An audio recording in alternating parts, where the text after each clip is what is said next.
Philippine Women's Open, our first world-class tennis event in decades. Philippine Women's Open, to be held in a few weeks at the Rizal Memorial Tennis Center, brings back to the country world-class tennis that was once a staple of the local sports scene. Unknown perhaps to the new generation of fans only recently lured to the sport by the unprecedented exploits of Alex Ila, there was a time many decades ago when the Philippines was a regular stop for a number of the world's top players. Back in the 70s and early 80s, we had what was known as the Philippine Tennis Grand Prix, a tournament played, believe it or not, at what is now the Rizal Memorial Basketball Court. Australia's John Newcombe, a former Wimbledon champion, was a regular competitor. Others who also came were France's Yannick Noah, a French Open winner, Spain's Manuel Orantes, who defeated Jimmy Connors in the 1975 U.S. Open final, India's Vijay and Anand Amritra, who excelled in doubles and led India to the Davis Cup finals twice, and familiar names like Kim Warwick, Ross Case, Brian Teacher, and Jeff Masters. But the biggest stars to come over and play were John McEnroe and Bjorn Borg, who played an exhibition match in 1989 at the Ninoy Aquino Stadium.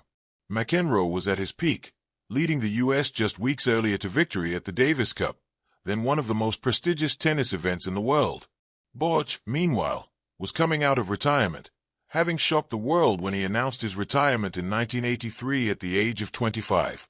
Shocking, because he was very young and on top of his game, winner of the several Grand Slams, including 6 French Open titles and 5 Wimbledon crowns. The Philippine match was part of the Asian Reunion Tour that also had stops in Singapore, Taiwan, and Japan. Borg called it his farewell tour.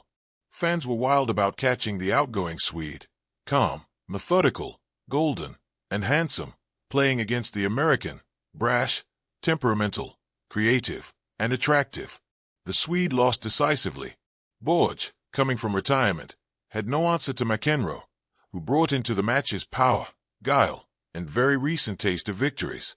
Except for flashes of his old brilliance, Borg didn't have a chance against McEnroe's invigorated fluidity.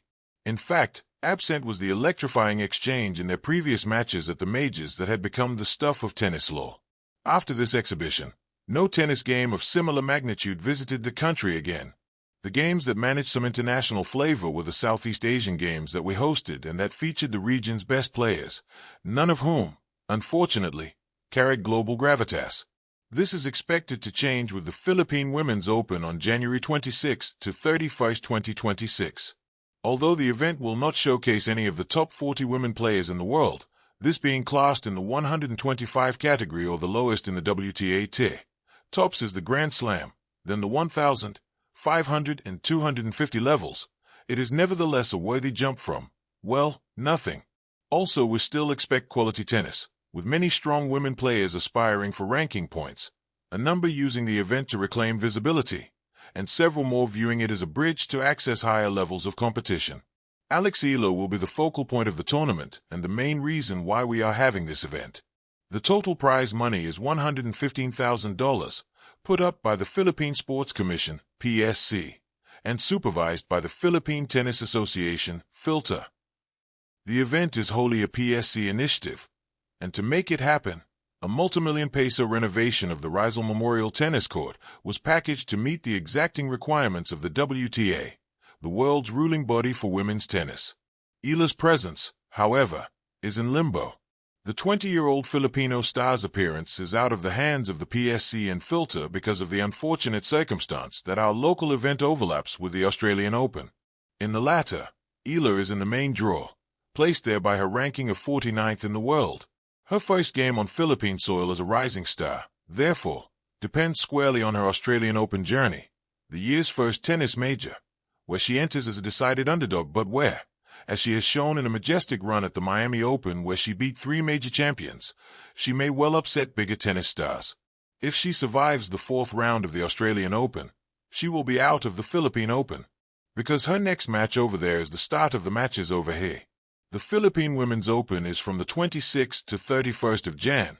The Australian Open is from the 21st of Jan, 1st of February. Philippine Women's Open, a new era in tennis for the Philippines. Tennis has long held a quiet but passionate place in the hearts of Filipino sports enthusiasts. From the local courts of Manila to provincial gyms, The sport has inspired countless young athletes to dream big, even as the country remained absent from the global tennis spotlight. That changed dramatically with the announcement of the Philippine Women's Open, marking the nation's first world-class tennis event in decades. This historic tournament isn't just a sporting event, it is a declaration. The Philippines is ready to reclaim its place on the international tennis stage. The significance of a world-class event. For decades, Filipino tennis fans have watched from the sidelines as international tournaments unfolded far away. Tennis legends like Venus and Serena Williams, Naomi Osaka, and Ashley Barty have dazzled crowds around the world, while local players honed their craft largely in isolation, deprived of the opportunity to compete against top-tier talent at home. The Philippine Women's Open changes all of that. By hosting a world-class event, the country opens a door for its athletes to measure themselves against the best, for fans to witness world-class tennis firsthand, and for the Philippines to position itself as a serious contender in the global tennis circuit. This is more than a competition. It is a statement of intent. The journey to hosting. Organizing an event of this scale was no small feat. Tennis infrastructure in the Philippines, while steadily improving, has long lagged behind that of countries like Japan, Australia, and the United States. Courts had to meet exacting international standards, including surface quality, lighting, and seating capacity. Moreover, logistical arrangements, from player accommodations to media coverage, required meticulous planning. Yet, the visionaries behind the Philippine Women's Open persevered. Tennis associations, government bodies, and private sponsors collaborated to ensure that the tournament would meet the rigorous expectations of the Women's Tennis Association, WTA. Their efforts culminated in a venue that is not only technically world-class but also welcoming to fans and athletes alike, a true home for the sport in the Philippines. Celebrating Filipino women in sports. The Philippine Women's Open also serves as a platform to celebrate Filipino women in sports. Tennis has historically seen strong female representation, and in the Philippines, women athletes have often carried the nation's hopes on the international stage, from boxing to weightlifting. This tournament reinforces the importance of creating opportunities for women to compete at the highest levels. Young Filipino girls watching the tournament can see themselves in these athletes. The event sends a powerful message: talent,